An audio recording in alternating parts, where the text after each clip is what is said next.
So it's amazing the types of things that we can observe in our fish tanks. I'm just sitting here in my bed editing videos, and I just had to film this. So here you can see this is my adult male blunt-nosed minnow attacking the nest of my adult male fathead minnow or rosy red minnow, and that is what this is right here. You can see the puffiness on its back and the tubercles or something on its nose area that's showing that it's an adult male. And then it's the same exact thing for the blunt-nosed minnow. They're both North American minnows and they're very similar. But this is its nest. It had eggs on the bottom of that Anubias leaf, but for some reason eggs have never hatched in here, and it's mainly because they attack each other and stuff. So that male that was much bigger than it was actually, here it is right here, was actually going after the eggs, and it got quite a lot of them, but the behavior there was really interesting, and you just saw that at the beginning. They would actually headbutt, basically.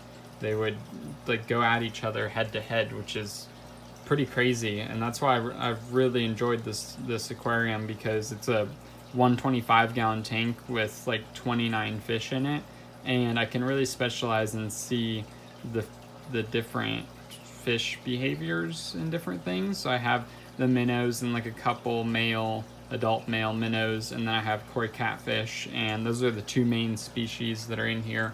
Well, I mean the rosy red minnows, the blunt-nosed minnows, or it might just be that male, because I'm pretty sure that the other brown minnow I have is actually a fathead, which would be the rosy red minnow, but rosy red minnows are the xanthic version of the fathead minnow. And all of these are commonly commonly sold as feeders, but I like to keep them because I think that they're very cool. And then I have a bunch of albino koi catfish, because I started out with 2, they bred, and now I have, I want to say 11 of them. And then I have some random fish. I have a tetra, like one singular tetra. I don't buy fish, I kind of just take them in, so that's how I ended up with one tetra. And then I have a betta, an adult male betta, and it does perfectly fine in here. I'm not sure, it might be up there on that ledge. This is a partial turtle tank. Turtles aren't in it right now. And then I have a dwarfed striped catfish, which I'm trying to catch out because I no longer want in here, but it's super elusive, and I'm like, I have no idea if I'm ever going to be able to get to it, but that is it for stocking in this tank, and I really enjoy it. And then I have a bunch of pest snails. I have that type of snail and that type of snail. I'm not sure that you can see the difference or whatever. And then I have a ton of plants in this tank as well. Lots of string algae up at the top, but that's all right. It doesn't really bother me. But it's very cool to see that interaction. It seems that the koi catfish will stay at the bottom. They're bottom dwellers. I mean, they'll come up at the top and they'll go along the glass, but they generally stay at the bottom. The minnows are kind of like bottom dwellers as well, maybe midsection type, but they're not the top. They're generally not the top. Like this is the highest one up in the tank right now, and then the rest of them are down here. And then the tetra is definitely a top dweller, or mid to top dweller in the tank, which is pretty interesting. So just different things that I get to notice. And also it's very cool because I have these caves here and lots of dark areas. Sorry that it's the reflection here. Lots of dark areas in this tank, which is very cool, and I think that is very close to the blunt-nosed minnows natural habitat. So the blunt-nosed minnows are actually native, and I've caught them here in Ohio, but this one I was given, like I said, along with turtles, or turtle I believe, a long time ago.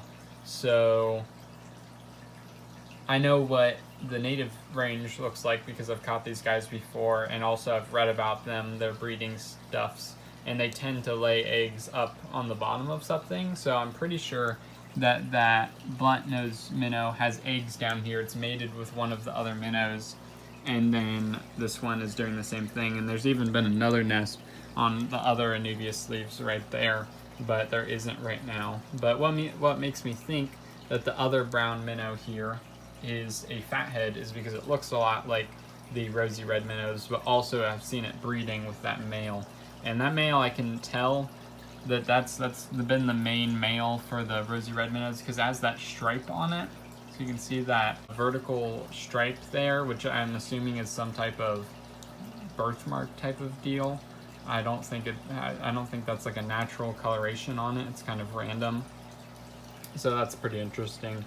I don't know why exactly that is there, but this tank's really interesting. I am kind of not looking forward to moving turtles back in. Currently the turtles are outside in a stock tank. There'll be one adult male one adult male western painted turtle, and an adult female red-eared slider will be going into this 125 gallon, which they were in here before I'd set it up with fish, so it'd be interesting to see how they react. Obviously I'm going to take out all the plants that they would be able to get to, so all of these plants here, along with all that creeping jenny, and then all of the aquatic plants, and I'll be moving those into 10 gallons. So I'm gonna have 4 10 gallons over here. Currently I have a terrarium here, but this will be replaced with an aquarium.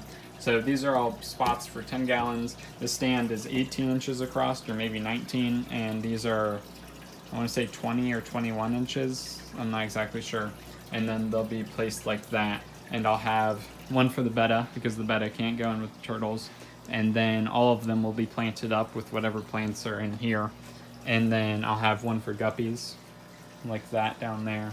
And probably I might try to breed the minnows. As you could see, the minnows like to eat each other's eggs and attack each other, but if I could breed them, then maybe I could actually, or if I could have them separate in their own tank, then maybe I could actually properly hatch them.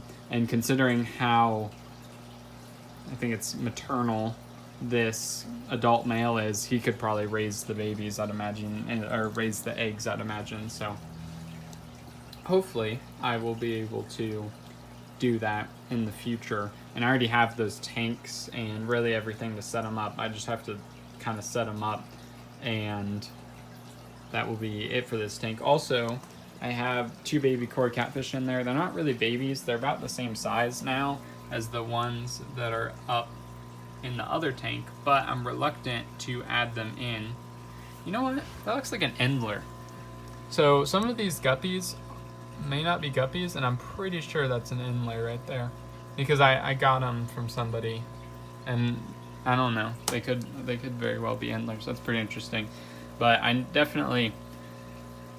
want to get this tank up there because I can't really see the guppies very well while they're down here, and I can't really do water changes very well while they're down here. So, like I said, I also want to get the koi catfish up here, but I can't right now because I have that striped dwarf catfish that's in here, and it is not very nice. So if I put a small fish, like any of those guppies in here, I wouldn't be able to put them in anyway because of the minnows, but if I put those in here, it would eat them.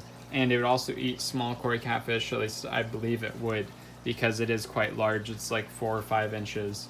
So I'm trying to catch it. That's why the net's in here.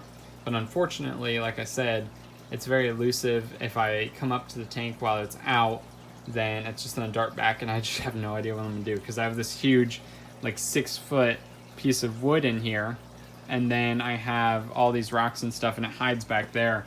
And I don't know. I'm going to have to like really dig at it and try to get it. So it will be going in the same size tank that's just down there, have the other 125 gallon, and then that tank will have turtles in it as well. As you can see, it's set up for turtles, and it will have goldfish in it that once the turtles have to come inside, the goldfish also have to come inside, and they will go in that. So this is just the little story of the crazy rosy red minnow that wants to fight the big brute blunt-nosed minnow, or kind of vice versa there. But the blunt-nosed minnow is trying to eat the eggs, and this guy is trying to not let it, but he's not very good at it, and he hasn't been good at it for a while, which is why I haven't had any baby minnows. So hope that you guys enjoyed. I didn't know what I was gonna do with myself, but I didn't film this because I just found it very interesting. I couldn't look away from my or I couldn't look away from it. I couldn't get to editing my video because I just wanted to watch them, like, just because they were going all over the place. It was crazy. So hope that you guys enjoyed. If you did, like it down below. If you have any comments, answers, comments below. And if you want more content, then subscribe.